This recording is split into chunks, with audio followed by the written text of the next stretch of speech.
네, 안녕하십니까.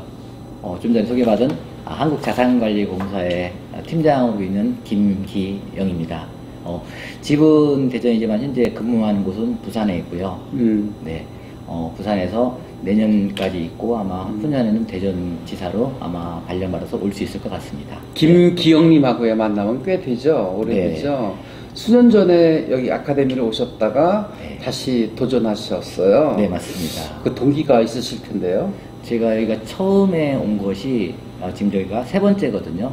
처음에는 제가 교회에서 교사 직분을 맡았는데 교사 직분을 맡게 되면은 사회도 봐야 되고 학생들한테 잘해주고 싶은데 제가 그때 너무 울렁증도 있고 떨림이 있어서 그때 제가 검색을 해서 윤치홍 박사님을 만났고 그때 6개월 과정을 수료하고 그리고 직장 생활을 하다가 갑자기 또 강의할 일이 생긴 거예요. 네네. 그래서 급하게 윤치홍님 찾아와서 교수님 찾아와서 강의하는 기법을 배우고 또 강의를 또 무사히 치르고 그러고 세 번째로 이것이 순간적으로 하면 안 되겠다. 계속적으로 내가 이것은 가야겠다 싶어서 세 번째 다시 교수님을 찾아오게 됐습니다. 작년에 뵙죠? 네, 맞습니다. 네. 벌써 한 6개월 지났나요? 벌써 12월 네. 말이면 1년입니다. 1년이 되시는군요. 네. 네. 들어오기 전에 바로 여쭤봤습니다. 네. 제 얼추 된 것 같은데. 네.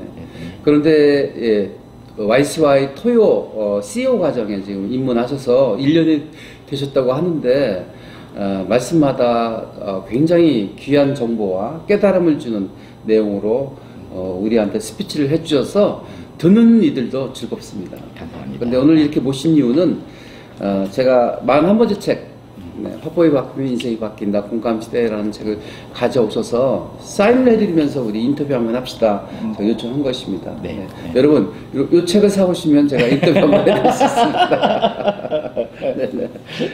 유머였습니다. 네, 실은 진담입니다. 그런데 김기영님한테는 웃음보가 있었어요. 감사합니다.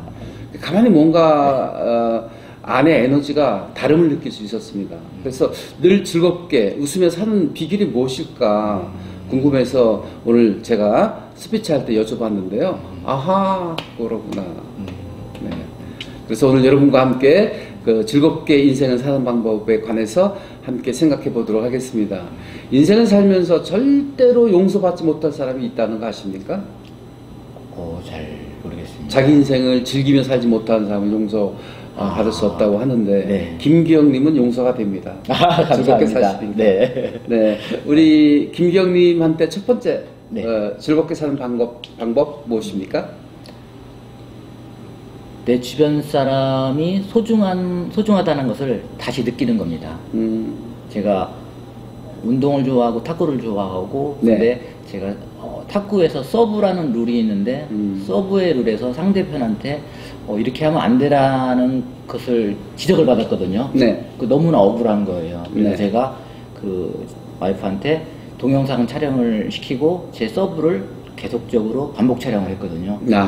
그래서 근데 그 반칙이 아니게끔 정석으로 넣는 서브를 하는 과정에서 근데 그 서브가 중요한 게 아니라 제가 집사람한테 행동하고 말하는 것이 평상시 말하는 것이 찍혔습니다. 근데 제 얼굴이 무엇인가 위압감이 있고 화가 난다는 표정이 찍힌 거예요. 네. 순간적으로 너무 당황했거든요. 네. 정말 소중한 사람인데 이 소중한 사람한테 함부로 대하고 있다라는 생각이 딱 들었습니다. 네. 그래서 이건 아니다. 그래서 지금 저에게 소중한 사람한테 정말 잘해주겠다는 다시 한번 반성을 가지고 이렇게 또 생각을 했거든요. 보이지 않게 또 그런 효과를 또 얻었습니다. 그런 것도 계시군요. 네. 그런 것도 가지고 계시군요. 네네네. 근데 제가 보기에는 김기영님한테는 아까 웃음보가 있다고 했는데 네. 장난기가 심하세요. 네. 나이가 좀 어린아이들이 장난기가 심한 것처럼 네. 툭 치고 가고 막 이러잖아요. 네. 어린아이들은요. 네, 맞습니다. 그런 장난기가 보여요. 그 장난기가 인생을 즐겁게 해주는 거 아니겠는가 생각하는데 네. 본인은 장난기가 어느 정도라고 생각하십니까? 저희 어머니가 장난기가 정말 심하거든요. 어머니 유전이군요. 네, 어머니가 심해갖고 네. 집에 가면은 네. 무엇인가를 자꾸 이렇게 재밌게 하고 웃음기가 하시니 그렇게 하거든요. 뭐 저번 주에도 집에를 갔다 왔는데 하는 게 웃으시는 거예요. 웃어서 어머니 뭐 좋은 일 있으세요? 야 핸드폰에 이름을 누가 바꾸라는 거야.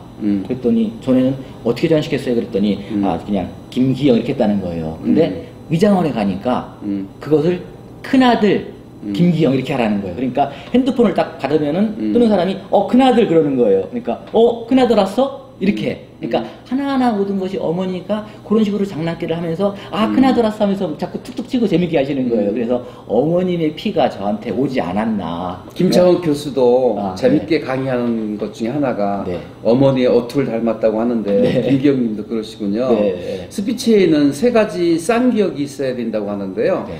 끼와 깡과 꾀가 있어야 되거든요. 근데 김기영님은 충분히 끼를 가지고 계셔서 장난기, 감사합니다. 네. 또 타고난 어떤 달란트, 끼를 네. 가지고 계셔서 네. 훨씬 더 승승장구할 수 있지 않을까. 만약에 네. 한국 자산관리공사에 입사하지 않았다면 네. 연예계로 진출했어서 대박 나지 않았을까 그런 생각도 해봅니다. 지금도 듣지 않았는데. 네. 그 얘기는 좀 더 그참에 이제 들었어요. 그 연예계보다는 아마 종교계 목사님이 되시면 좀 낫지 않았을까라는 네. 얘기는 좀 들었습니다. 네. 어차피 말하는 것을 좋아하고 뭐 그러다 보니까 그 목사님 돼서 했으면 했다라는 얘기는 몇 번 들었었거든요. 근데 네. 연예계는 또 처음 듣습니다. 감사합니다. 두 번째 쌍기역이 깡입니다. 깡. 예. 네, 깡, 용기. 용기. 예. 용기하고 객기는 다르죠. 네. 용기는 자기가 힘을 가지고 있을 때 힘을 보여주는 게 용기고요. 네. 힘이 없는데도 힘 있는 척 하는 것은 객기 부리는 겁니다. 네, 네. 근데 이 깡이 필요하거든요. 네. 가장 대한민국에서 명문대가 어떤 대학인 줄 아시죠? 서울대 또 해병대도 얘기하던데 그보다도 더 우수한 대학이 있습니다. 들이대. 들이대. 네. 스피치에서 중요한 게 들이대는 것입니다. 네. 네. 주저주저하지 마시고 망설이지 네. 마시고 들이댈 수 있는 용기를 가지실 때 네, 사람을 설득시키고 사람을 즐겁게 해줄 수 있고 네. 사람에게 감동을 줄 수 있는 것입니다. 네. 세 번째가 꾀가 있어야 되거든요. 꾀. 네. 꾀라고 하는 것은 진리, 로직, 이론적 틀이라고 하거든요. 네. 꾀는 원래 지혜라고 하거든요. 저는 지혜는 지식이 숙성되었을 때 지혜가 나온다고 생각을 하는데 네, 지혜롭게 말할 수 있어야 됩니다. 네. 같은 말이라도 지혜롭게 말하는 사람이 예쁘고 네. 인정받고 사랑받고 그렇게 되는 거 아니겠습니까? 네, 맞습니다. 그냥 나는 없는 말을 못해요 라고 직구를 던지는 사람들은요 어디 가면 쟤는 왜 저런지 모르겠다. 네. 따돌림 당하기 십상입니다. 네. 예, 스피치에 끼와 깡과 꾀가 있어야 되듯 우리 삶을 즐겁게 사는 방법에도 이 쌍기역 세 가지는 필요하지 않을까 생각을 합니다. 네. 김기영님한테는 남다른 장난기를 가지고 계셔서 늘 즐거울 수밖에 없는 네. 것이 아닌가 생각을 합니다. 감사합니다. 두 번째, 네. 아까 눈물겨웠습니다. 아내 죽음 직전에 깨달음을 가졌다고요? 네, 맞습니다. 간략하게 좀 소개 좀 해주시죠.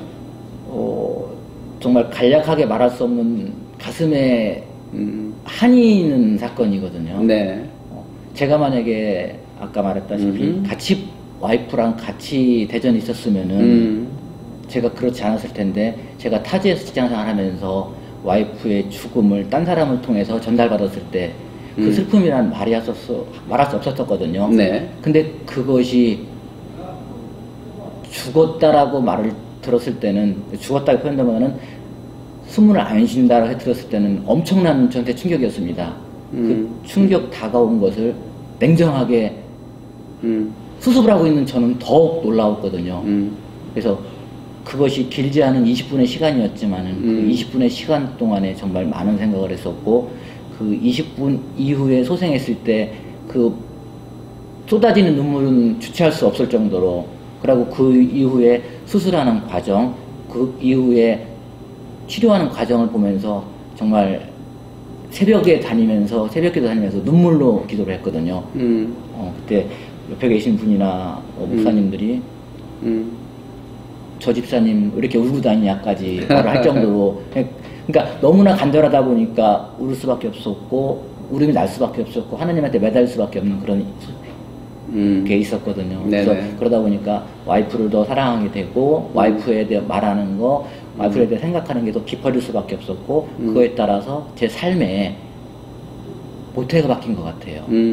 네, 소중한 사람을 정말 소중하게 할 줄 아는 사람. 그러고 죽음과 삶은 아무것도 아니다. 네네. 네. 150년 전 사람이 지금 살아있는 사람은 없거든요. 네. 네. 그러다 보니까, 예, 그런 상황이 있었던 것 같습니다. 네네. 네. 인사체험. 네. 간접적인 인사체험을 하신 거죠? 네네, 그렇습니다. 그러고 보니까, 아, 삶이 별거 아니구나. 네. 너무 심각하게 살 필요도 없고, 화를 낼 필요도 없겠다. 네네, 맞습니다. 그냥 즐겁게 사는 것이 최상이다. 네네, 하는 맞습니다. 깨달음을 얻게 된 것이죠. 네네. 그래서 메멘토 모리라고 하지 않습니까? 네. 죽음을 기억하라. 아, 네. 근데 죽음 앞에서는 두려울 게 없는 거죠. 네. 그런데 김기영님은 그 죽음을 경험하면서 아, 순간순간 행복하게 살고 즐겁게 사는 것이 최상이로구나 네. 하는 걸 깨닫게 되면서 네. 더욱더 얼굴에 미소가 활짝 피어 있는 것이죠. 네, 감사합니다. 네. 세 번째 즐겁게 사는 방법은 저는 어떤 일에 집중하는 거라고 생각합니다. 네. 우리가 영화관에 가서 영화를 볼 때 스토리에 빠지지 않습니까? 네. 그러면 뭐 일상적인 실험을 다 놓고 즐거워합니다. 왜죠? 그 스토리에 빠져들어 있으니까. 네. 사랑도 성공도 행복도 즐거움도 몰입하는 상태에서 우리는 맛볼 수 있게 되는 것입니다. 네. 독서도 즐겁지 않습니까? 너무 좋습니다. 그래서 독서 네. 삼매경이라고 네. 하지 않습니까? 네. 네. 요즘은 어떤 책을 주로 읽으시나요? 제가 여기 등록하기 전에는 책을 많이 안 읽었거든요. 근데 제가 즐겨한 책은 윤치영 교수님의 공감 시대를 앞으로 잘 읽겠습니다. 여러분들 꼭 봐주십시오. 이거 나온 책이 지금 한 달 정도 됐는데, 네, 제가 네. 뭐 코로나 때문에 뭐 여러 가지 보다 보니까 오늘 제가 이 책을 제가 사게 됐습니다. 여러분, 네. 김기영님이 얼마나 지혜로우십니까? 이렇게 지혜롭게 말을 할 수 있어야 됩니다. 네. 기왕이면 상대한테 기분 좋게 말을 해주면 어디 뭐 덧납니까? 또 뭐 세금을 내려 합니까? 그렇지 않거든요. 지혜로운 말, 네. 또 깡, 네. 들이댈 수 있어야 됩니다. 그래야 네. 뭔가 소통이 될 수 있는 것이거든요. 네, 감사합니다. 그 다음에 끼를 발동해야 나도 즐겁고 너도 네. 즐겁게 해줄 수 있게 되는 네, 것이죠. 네. 저는 제 사전에 참을 인자란 없다. 나폴레옹이 그런 얘기 했잖아요. 내 사전에 네. 포기란 말은 없다. 네, 이런 맞습니다. 말이 있는 것처럼 네, 네. 우리 사전에 참을 인자란 말은 없다. 네. 참을 인자. 참으면서 살 필요가 어디 있겠습니까? 네. 순간순간 감사하며 살아야 되겠죠. 그런데 말이죠. 네. 현실은 또 그러하지 않잖아요. 네. 화가 나고 스트레스 받고 풀리지 않는 문제가 있는데 어떻게 참을 인자를 쓰지 않고 즐겁게 산단 말입니까? 이 대목에서 네. 여기 제가 쓴 책이 네. 있어요. 긍정학법 저 끝에 있는데요. 네, 네. 긍정적으로 나를 바꾸는 방법이 있답니다. 네. 어려운 상황이라도 풀리지 않는 상황이라도 스트레스를 받는 상황이라도 그걸 뒤집으면 네. 긍정화시킬 수 있거든요. 네, 네. 아까 말씀드렸듯이 내 몸이 아파요. 네. 그러면 얼마나 힘들고 어렵겠습니까? 그리고 그보다 더 심각한 상황이 어디 있겠습니까? 그러나 그걸 뒤집으면 어떻게 될까요? 아, 내가 아프니까 잠시 쉬었다 가라는 것이로구나. 네. 여러분, 잔치병하는 사람이 장수합니다. 네, 왠지 맞습니다. 아시죠? 네. 자기 관리하는 거거든요. 네, 네, 네. 근데 병이 없는 사람이 한번 쓰러지면 네. 일어나기 힘들어요. 네, 맞습니다. 그래서 네. 잔병 치료하는 거 여러분 감사해야 됩니다. 네. 어떤 친구는 공장에 불이 났는데 감사하대요. 왜일까요? 네, 새로 시작할 수 있잖아요. 야, 이게 뭐예요? 기적이에요. 네. 네. 그렇게 생각하시면 뒤집으면 네. 기적이 일어납니다, 여러분. 네. 동의하시죠? 네, 그럼요. 제가 네. 말을 해놓고도 참 잘했다 싶네요. 네, 감사합니다. 항상. 오늘 늘 즐겁게 사는 사람, 또 웃으며 얼굴이 활짝 피어있는 우리 한국자산관리공사의 김기영 팀장님과 함께 했습니다. 이 팀장님은 YCY 토요 CEO 과정에 3번 도전하고 계십니다. 도전하신 것만큼 많은 성과 얻으시고 네. 또 그 성과가 네. 많은 이들에게 빛과 소금이 되었으면 좋겠습니다. 네. 네. 광운대학교의 교문에 이렇게 쓰여 있거든요. 배워서 남주자. 남주자. 배워서 네. 남주다니요. 네. 그렇게 시간과 노력을 투자해서 공부를 했는데 남을 줄 수는 없지 않습니까? 네. 가장 이타적인 것이 가장 이기적인 것입니다. 남을 주다 보면 네. 나한테는 더 많은 복이 돌아오는 것이죠. 네. 요즘 유튜브가 공짜죠, 여러분. 그런데 공짜로 주다 보면 수입이 생겨요. 네, 맞습니다. 네, 배워서 남 줍시다. 네. 여러분, 대전에는 YCY 면접 스피치 학원에 YCY 수요 CEO 과정, 토요 CEO 과정, 월요, 화요 소통 명사 과정이 있습니다. 네, 오시면 언제든 환영하겠습니다. 함께 해주신 김기영 팀장님께 감사드립니다. 네, 고맙습니다. 감사합니다. 네.